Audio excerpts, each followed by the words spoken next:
active participant in the development of a new program in UC system. Indeed, this is the first online program in pharmacology in UC system, and I think it's the second online program in the nation, in the United States. So currently I'm the co-director, Olivier is the director of this program, and we started taking applications, and we will start teaching students next September. I want to tell you more stories about resilience. It's not only my story, it's the story of my students. I'm sorry I took maybe a long time, but I go very quickly on these stories. So Turas Sabbagh, he was he graduated from pharmacy. I taught him in Syria, and he worked with medical organization. He is amazing person. He fled to Turkey after he knew that he's in the list by the regime. He will be caught by the regime.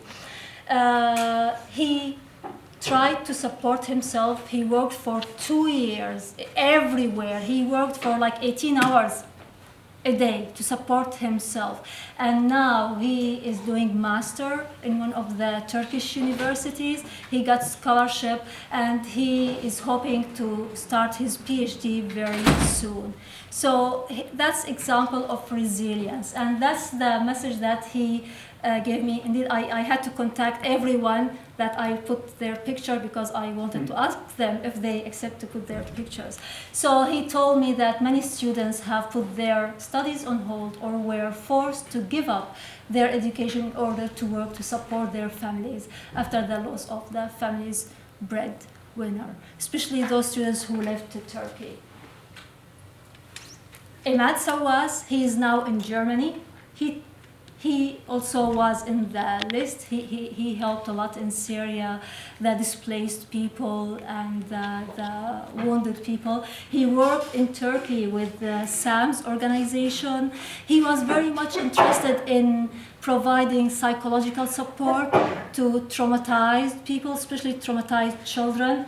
But it was very difficult for him to stay in Turkey. Then he took the horrible journey to Germany, and that's how his journey was. He took the rubber boat from Turkey to an island in Greece, then to Athens, then to Macedonia and Serbia, then Croatia, Hungary, Austria, and then Germany.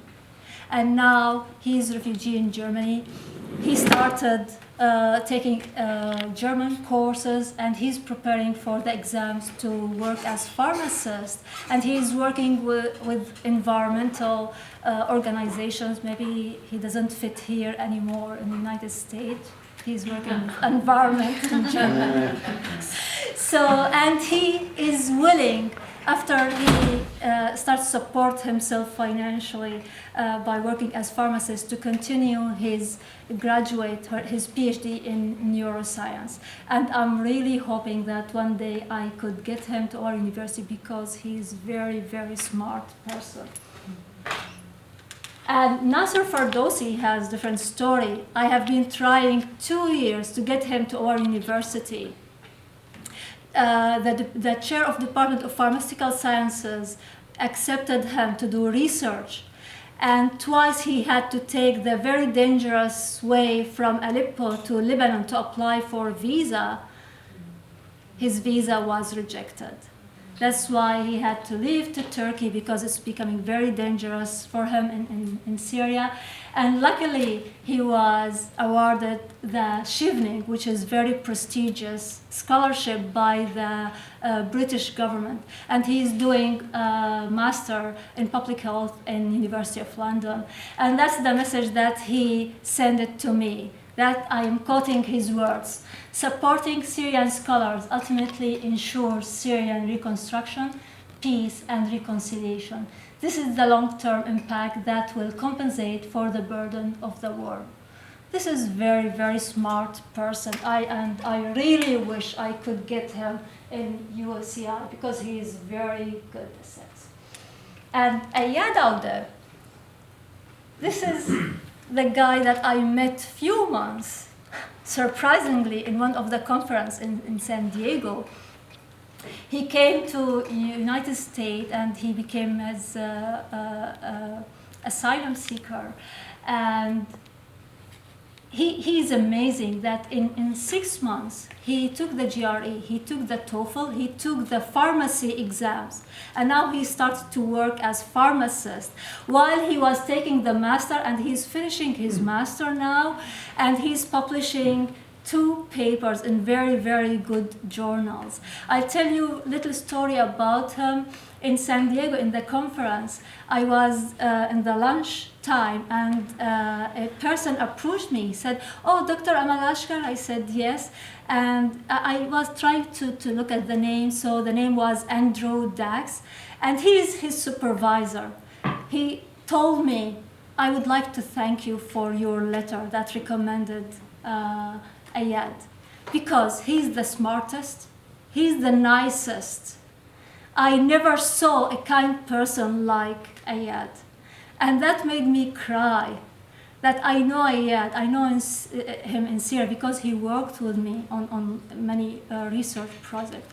And I'm not surprised, but that, I mean, to hear about my student from his supervisor, that was so touching. And that's Ayad's message that he sent me a few days ago. There are smarter and more hardworking students than I am still back home, and who are looking for one chance.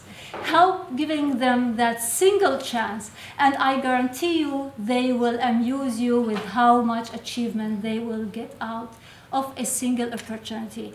Everything Ayad said is right except one thing wrong, that he is very smart. He is not like, they are not smarter than him. He is very, very smart guy. And finally, the genius guy, Bassam. I worked with him and I supervised his master in Syria.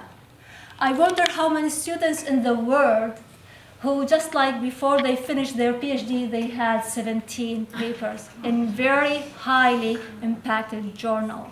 His work in Syria before he came to the PhD in Austria were 12 papers. He worked with me. We published together, indeed 13 papers together. And he always came with new ideas. And recently he discovered new metabolism pathway in the body. He's just graduated. He finished his PhD last month in Austria. And I tell you a little story about him.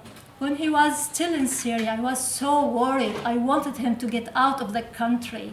And at one time, he told me that there was explosion in front of his house. There was the car that exploded, and the door indeed in his house was broken, and the glasses of the door went to the bed where he was only 5 minutes before. So if he in 5 minutes was there, we would not have Bassam. And I thought, oh my God, I mean, it might take only one instant to blow, to make this person disappear. But Syria might need 100 years to reproduce a person and brain like Bassam. He is genius. He is really a asset to every university. And in his master dissertation in Syria, because I was his supervisor, I told the audience that one day I'm hoping that he will get Nobel Prize. And of course, at the end, I just want to leave a message that there are always ways to help. It's a tragedy. The tragedy in Syria is just beyond the help of someone. It's beyond having Olivier is helping me, another Olivier is helping another scholars. It's beyond even the capacity of one organization. Indeed, it requires the international community, including governments, private sector organizations, business, local and international civil society, to come together to place the Syrian refugees' learning at the center of their global education agenda. And as you see, indeed, the Syrian tragedy is really huge. I mean, if you look at the number of refugees everywhere, and of course, like in all these countries, the governments and organizations are trying to help. And of course, we need to find where United States, and it's here. And you can compare how much compared to Turkey, compared to Germany, but there's still hope. And of course, what I'm thinking of how organizations, how university can help students by facilitating and expanding scholarships, by exempting Syrian students from the fees, by enrolling students in the fee-free programs such as distance learning program. I always give this equation. If every university gives one scholarship to one Syrian student, we are saving the life and the future of one Syrian student. And of course, with regard to scholars, I say that the most precious gift to give a scholar is the safe environment where they can just have stimulating environment, where they can grow, where they can pursue their career. And of course, there's always need for more direct and other qualitative ways to accurately indeed assess or evaluate the potential of those Syrian scholars to be successful. It's not always the number of papers, not always how many grants they have. They might have